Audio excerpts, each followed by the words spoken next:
I'd also like to talk, I guess, another aspect of it is Israeli policy, or again, it's another perspective of how we ought to view Jewish people, Israeli people.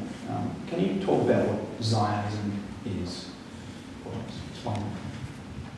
Zionism is a lot of different things depending on which group you're talking about, but the underlying idea is that Zionism is an age-old concept that has defined the Jewish people for the 2,000 years of their exile. It is the hope of the return to Zion in accordance with what God promised them. So yes, there's a political aspect, because obviously you're not going to have a massive immigration and movement of people to a particular land without a political aspect to that. A political entity is going to be born, but it is rooted in a biblical promise. So Zionism is both biblical and political at the same time. And depending on which group you're talking about, they'll go to one extreme or the other in their presentation of that, but it has both of those aspects. Sure. Now, I've heard you say as well before, that if you're anti-Zionist, you're anti-Semitist. Can you explain that? Yeah, and look, and by the way, I'm not the only one saying that. Some European officials have actually, to my surprise, come out and said similar things of late, that if you're attacking Zionism, you're actually attacking the Jewish people, because again, this is their age-old hope. This defined what it was to be a Jew for the past 2,000 years. While the word Zionism and the movement of Zionism is only about 200 years old, the concept behind it is what defined the Jewish people in their exile. So if you become an enemy of Zionism, then you become an enemy of the hope of the Jewish people. Right. Now, there are people out there who would say that Zionism is really only political, and that it's been a tool to, I guess, garner support from the Jewish people. Now, there is a couple of organisations out there, and I know they hold, I guess, fairly radical views within the whole Jewish community as a whole.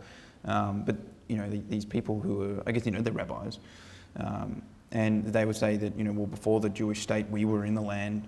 We didn't need a state of Israel. We survived somehow by the grace of God, mercy of God, the power of God, for 2,000 years, without a state, and we're still around. They view Zionism, in fact, I have a quote, and this is the beginning of the quote. It says, "The founders of Zionism were all atheists who denied the Torah." Now, I think, is it Theodor Herzl? Am I pulling that name out of somewhere? Yeah, no, Theodor Herzl was the father of the movement, right? Right. And they say as well that all Torah sages of that time, I think it was especially around the early 1900s, and with the state of Israel being created, that they opposed, these rabbis, they opposed Zionism, saying that Zionism would lead only to destruction. They say Zionism is a foreign growth in the body of the Jewish people. The end will be that it will rid itself of this foreign growth and remain pure. I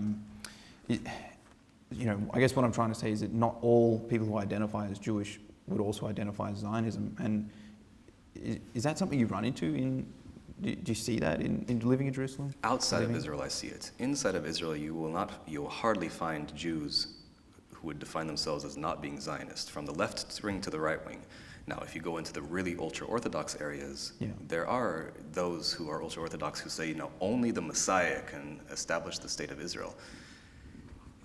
The counter-argument would be, that's the same as going into a church and that community, that congregation existing only inside of its four walls and never going out into the world and preaching God's word or doing anything, because God will take care of it, the Messiah will take care of it. We don't personally have to play a role in it.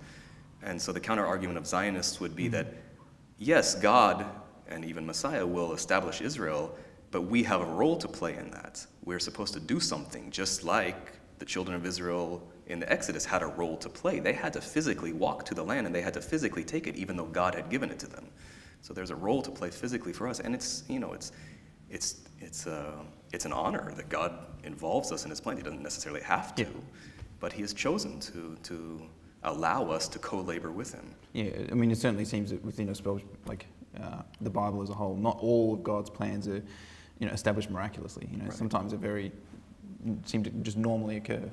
And regarding the movement of Jews into land, some of them make the argument that there were Jews there anyway. Why the state of Israel? Yeah. And the thing is that there is some truth to that. You don't necessarily have to support the political entity of the state of Israel. But the fact of the matter is that when you have a massive migration of people to a particular land, a political entity is going to grow out of it. It's inevitable.